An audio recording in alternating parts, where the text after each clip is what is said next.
स्वागत आहे. आज आपण 18 डिसेंबर 2025च्या दैनिक राशी भविष्यावर बोलणार आहोत. आणि हे राशी भविष्य म्हणजे खूपच रंजक आहे, कारण यात 2 ग्रहांच्या स्थितींवर जोर दिलाय आणि त्यांचे परिणाम एकदम एकमेकांच्या विरुद्ध वाटतात. बरोबर, अगदी बरोबर. आणि त्यामुळेच आजच्या चर्चेचा मुख्य प्रश्न तयार होतो की या दिवसावर नक्की कोणत्या ग्रहाचा प्रभाव जास्त असणार आहे. एकीकडे व्हीनस आणि ज्युपिटर यांच्यात एक तणाव आहे, ज्यामुळे माणसं अतिउत्साही होऊन चुकीचे निर्णय घेऊ शकतात. आणि दुसरीकडे व्हीनस आणि कायरॉन यांच्यात एक खूप चांगला सुसंवादी योग आहे, जो भावनिक जखमा भरून काढण्यासाठी आणि नाती सुधारण्यासाठी मदत करतो. तर प्रश्न हा आहे की दिवसाचा मूळ स्वभाव कोणता आहे, गोंधळाचा की शांततेचा? माझ्या मते दिवसाचा मूळ स्वभाव हा सकारात्मक आणि शांततेचाच आहे. व्हीनस कायरॉनचा जो सुसंवादी योग आहे, तोच या दिवसाची खरी ओळख आहे. तो आपल्याला म्हणजे कोणत्याही आव्हानांवर मात करण्याची एक संधी देतो असं मला वाटतं. आणि इथेच माझं मत थोडं वेगळं आहे. मला वाटतं की व्हीनस ज्युपिटरमुळे जो गोंधळ आणि चुकीचे निर्णय घेण्याचा धोका आहे, तीच या दिवसाची मूळ ऊर्जा आहे.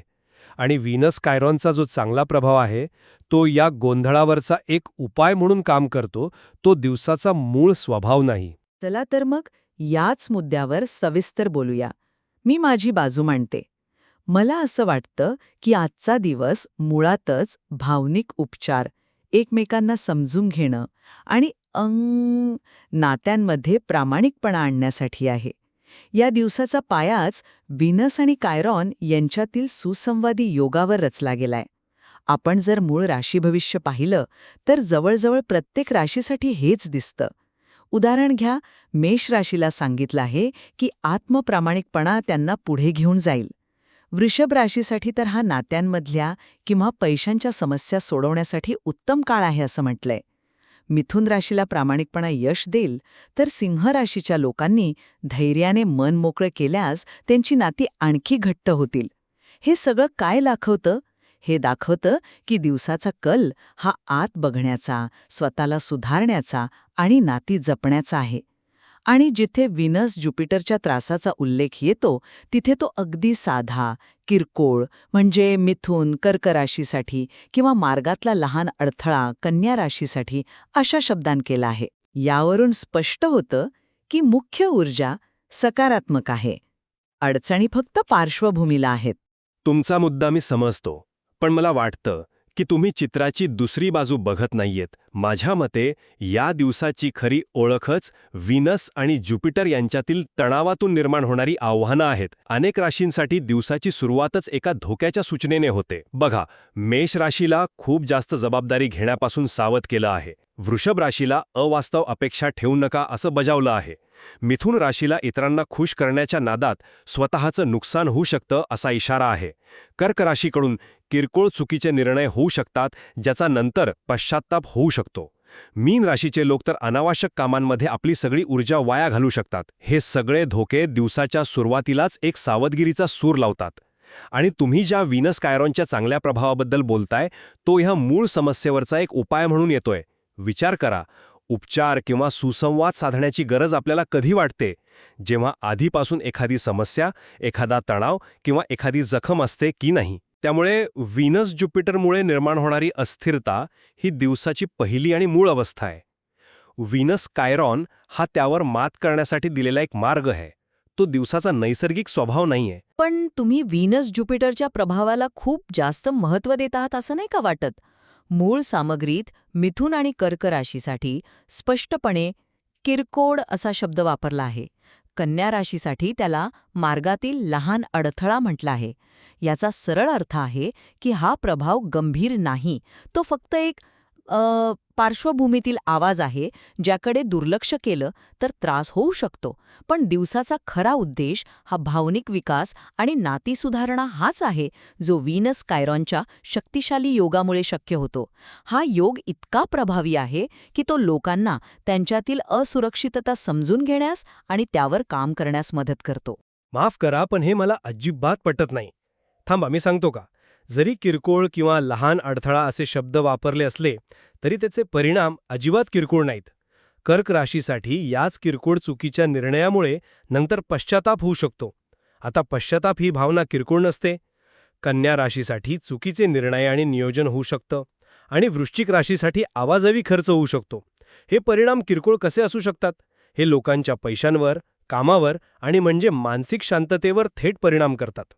आणि सगळ्यात महत्त्वाचा मुद्दा, मिथुन राशीच्या वर्णनात एक वाक्य आहे की व्हीनस कायरॉनच्या प्रभावाला दिवसाच्या ऊर्जेवर वर्चस्व गाजवावे लागेल.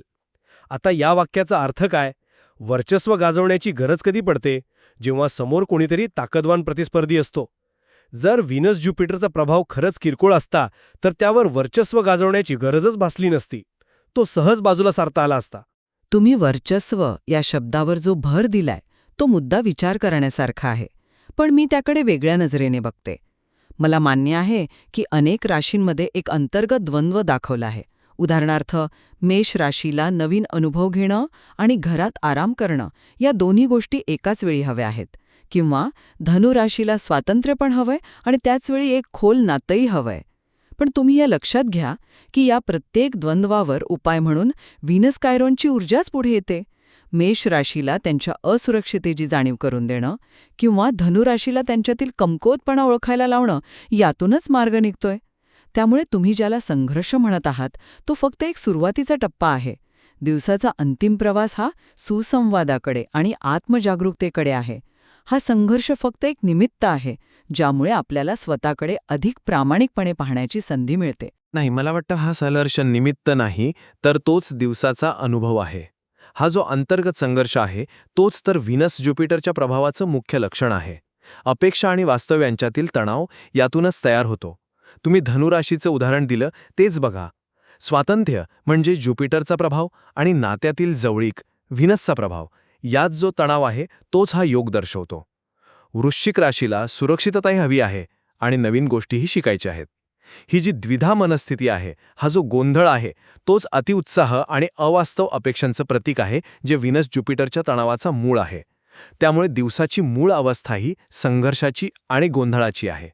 व्हीनस कायरॉनमुळे मिळणारी मदत ही त्या संघर्षातून बाहेर पडण्यासाठी आहे, पण ती दिवसाचा मूळ अनुभव बदलत नाही. मूळ अनुभव हा तणावाचाच आहे. तो तणाव अनुभवल्यानंतर त्यावर काम करण्यासाठी तुम्हाला एक साधन दिलं जात आहे, इतकंच. मला वाटतं आपण इथे कारण आणि परिणाम यात गल्लत करत आहोत. मी याकडे आरण परिणाम म्हणून पाहतच नाही.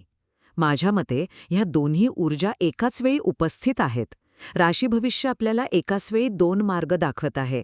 एक मार्ग चुकीच्या निर्णयांकडे जातो, जो व्हीनस ज्युपिटरमुळे तयार झाला आहे, आणि दुसरा मार्ग भावनिक विकासाकडे जातो, जो व्हीनस केरॉनमुळे शक्य झाला आहे. हे एका रस्त्याला आलेल्या दोन फाट्यांसारखं आहे.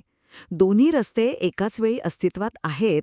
आपल्याला निवडायचंय की कोणत्या रस्त्याने जायचं. सिंह राशीच्या व्यक्तींना नातेसंबंध दृढ करण्यासाठी असुरक्षितेवर मात करण्याऐवजी त्यातून काम करण्याची गरज आहे, असं सांगितलं आहे. याचा अर्थ काय? दिवस आपल्याला पळवाट काढायला नाही तर समस्येला सामोरं जाऊन स्वतःला अधिक चांगलं बनवण्याची संधी देतोय.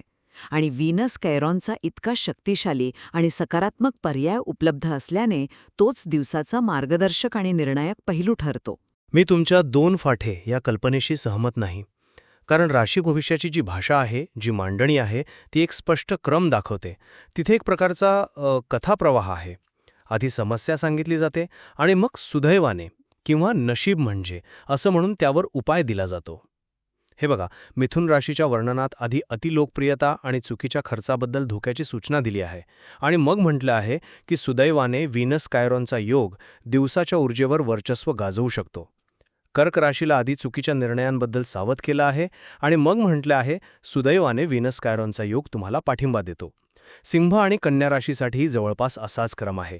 हे स्पष्टपणे दाखवतं की व्हीनस ज्युपिटर हे दिवसाच्या आव्हानांचं कारण आहे आणि व्हीनस कायरॉन हा त्यावरचा परिणाम किंवा उपाय आहे. त्यामुळे मूळ घटना ही आव्हानात्मकच आहे, ती सकारात्मक नाही. आधी खड्डा येतोय आणि मग तो कसा ओलांडायचा हे सांगितलं जातंय. त्यामुळे दिवसाचा मूळ अनुभव हा खड्ड्याचाच आहे. ठीक आहे. समजा मी तुमचा कथाप्रवाह मुद्दा क्षणभर मान्य केला, तरीही दिवसाचा अंतिम हेतू काय आहे? तो हेतू त्या खड्ड्यात अडकून राहणे हा आहे की तो ओलांडून पुढे जाणे हा आहे? माझ्या मते तो हेतू पुढे जाण्याचा आहे. मूळ सामग्रीत तूळ राशीबद्दल काय म्हटलं आहे ते पाहूया.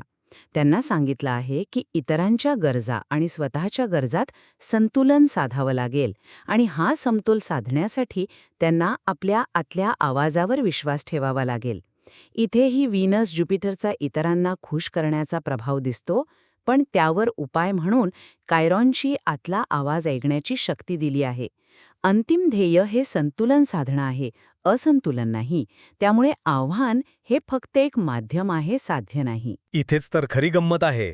तुम्ही म्हणताय की अंतिम ध्येय महत्वाचं आहे आणि मी म्हणतोय की प्रवासाचा अनुभव महत्वाचा आहे. आणि आजच्या दिवसाचा प्रवास हा सोपा सरळ नाहीये, तो खास खळग्यांचा आहे. तुम्ही ज्या संतुलनाबद्दल बोलताय ते मिळवण्यासाठी आधी असंतुलन अनुभवावं लागणार आहे. तो अनुभवच दिवसाची ओळख आहे. आपण आणखी एका मुद्द्याचा विचार करूया, या ग्रहांचा मूळ स्वभाव. ज्युपिटर हा ग्रह प्रत्येक गोष्टीला मोठं करतो, विस्तारतो, मग ती चांगली गोष्ट असो वा वाईट. त्यामुळे ज्युपिटरचा नकारात्मक प्रभाव हा जास्त मोठा, जास्त गोंधळ निर्माण करणारा आणि बाह्य जगात जास्त दिसणारा असू शकतो. या उलट कायरॉन हा एक लघुग्रह आहे. त्याचा प्रभाव जास्त सूक्ष्म, जास्त वैयक्तिक आणि आंतरिक असतो. तो हळुवारपणे काम करतो. त्यामुळे एका मोठ्या आवाजासमोर एक शांत हळुवार आवाज किती प्रभावी ठरेल. मला वाटतं की ज्युपिटरचा आवाजच दिवसावर जास्त प्रभाव टाकेल. हां, खूपच चांगला मुद्दा आहे. पण ग्रहांच्या आकारावरून किंवा त्यांच्या आवाजावरून आपण त्यांच्या प्रभावाची तीव्रता ठरवू शकतो का? मला नाही वाटत. कायरॉनचा प्रभाव जरी सूक्ष्म आणि आंतरिक असला तरी तो जास्त खोल आणि चिरस्थायी असतो. ज्युपिटरचा प्रभाव एखाद्या मोठ्या लाटेसारखा येऊ शकतो आणि जाऊ शकतो, पण कायरॉनमुळे होणारा बदल हा आपल्या स्वभावात, आपल्या विचारांमध्ये कायमचा बदल घडवून आणू शकतो. तो आपल्याला आपल्या मूळ समस्येपर्यंत घेऊन जातो. राशी भविष्यात मकर राशीला त्यांच्या करिअर आणि घरगुती जीवनातील तणावाबद्दल सांगितलं आहे, पण त्यावर उपाय म्हणून त्यांना आपल्या भावनांबद्दल प्रामाणिक राहण्यास सांगितलं आहे. हा प्रामाणिकपणा कायरॉन देतो. हा बदल वरवरचा नाही, तो आतून होणारा बदल आहे.